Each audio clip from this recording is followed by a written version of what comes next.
You have his trace materials, ascension materials, and even the required Echo of War materials.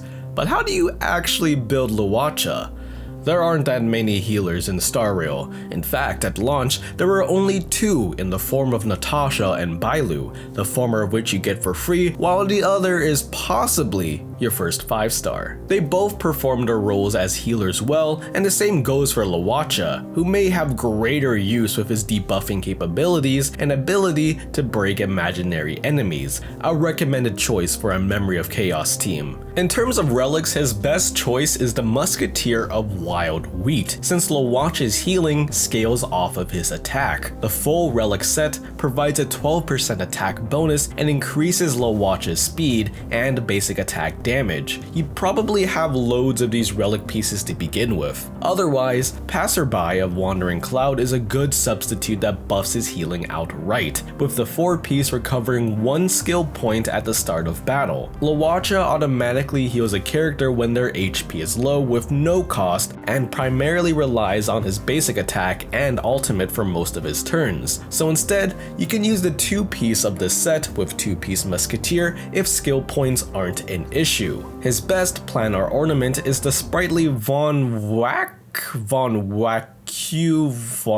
This set provides a great increase to Luocha's energy regeneration rate and advances his actions at 120 speed, giving him ample time to create his field from his talent. If you don't have this set, the Space Sealing Station is another good option, which provides a 24% attack bonus if Luocha has 120 speed. But this really just functions as a stat stick until you get the sprightly planar ornament set.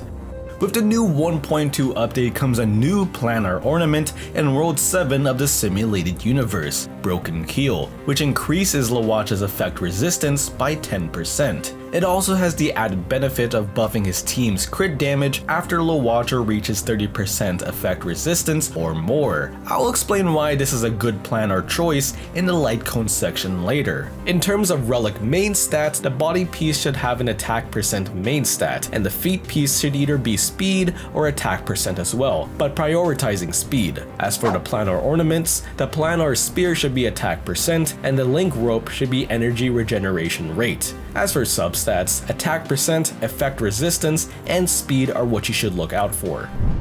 Luocha's best light cone is obviously his 5-star signature, Echoes of the Coffin.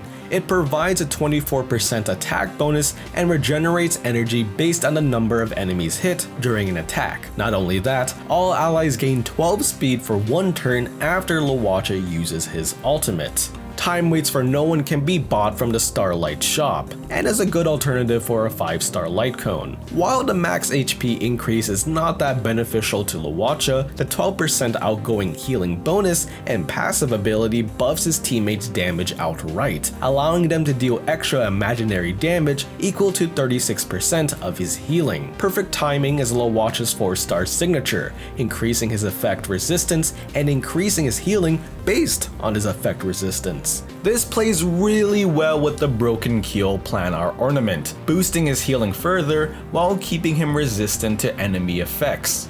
Quid Pro Quo is also a considerable choice, regenerating 8 energy for a random ally, excluding Luocha. This occurs at the start of the wearer's turn and only for allies whose energy is lower than 50%. Shared Feeling provides a 10% healing bonus and a passive of regenerating some energy for all allies when his skill is used. As much as that passive sounds good on paper, it doesn't apply to when Luocha's healing automatically triggers. Luocha must use his skill manually to activate its passive. Only use it if you have no other 4-star light cone available. And if you're new to the game, Multiplication is a good 3-star light cone, advancing your allies' actions forward whenever Luocha uses his basic attack. Luocha's skill is his main source of healing outside of his talent field. It heals based on his attack and is triggered automatically for free when an ally's HP is low. This has a cooldown of 2 turns. Luocha's ultimate is an AoE imaginary attack that deals damage to every enemy in the field, removing any buffs they have, even barriers. His talent works like so. Both his skill and ultimate adds a stack of Abyssal Flower respectively. When he reaches 2 stacks, he creates a field that heals allies whenever his teammates attack any enemy. The priority when it comes to leveling Luocha's traces are as such, focus mainly on his skill, then talent, then his ultimate. His basic attack can be upgraded a bit since he will be using it on the majority of his turns. Cleansing Revival should be obtained ASAP. The talent allows his skill, whether automatic or done manually, to remove 1 debuff from the teammate he heals. Sanctified is what you'll get next, and it allows any ally's attack in the talent field to heal their team as well. Finally, Through the Valley simply increases Luocha's chance of resisting crowd control debuffs by 70%. If you were lucky to get this long-haired Mysterioso, even at 0 Eidolons, Luocha is a great character that is guaranteed to save your teammates' lives more than once. For more gaming guides and news, not just for Honkai Star Rail, check out thegamer.com. I've been Yasuo Ho, and thanks for watching.